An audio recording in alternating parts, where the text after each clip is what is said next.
The city's daily COVID case tally rose to 5,757 today. 5,563 of the infections were locally acquired. Timothy Lee tells us more. As the city's daily COVID case tally surpassed 5,500, authorities noted there have been more and more infected elderly people, particularly in the community. Infected individuals aged 60 or above made up 18% of the total infected population in early June, with a maximum of 40 elderly COVID patients entering hospital on a daily basis.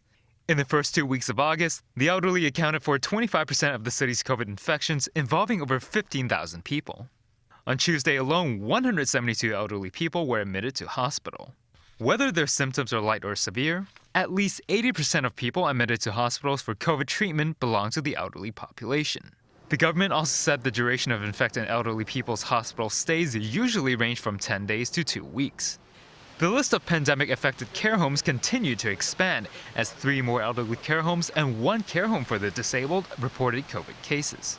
A total of 10 residents and 2 care home workers were infected. An elderly care home in Aberdeen reported 9 infections, with more than 80 residents in the care home needing to be quarantined. Authorities initially identified the source of infection to be an enrolled nurse. For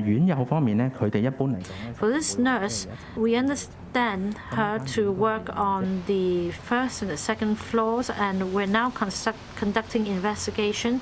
She could be the source of infection.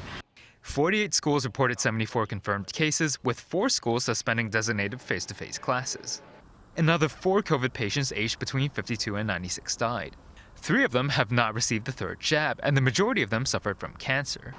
Meanwhile, the hospital authority found that around 20% of child coronavirus patients treated in certain hospitals during the 5th wave have since suffered from long COVID. Among those affected was a girl who went temporarily blind. The HA is now investigating the matter further. Timothy Lee, TVB News.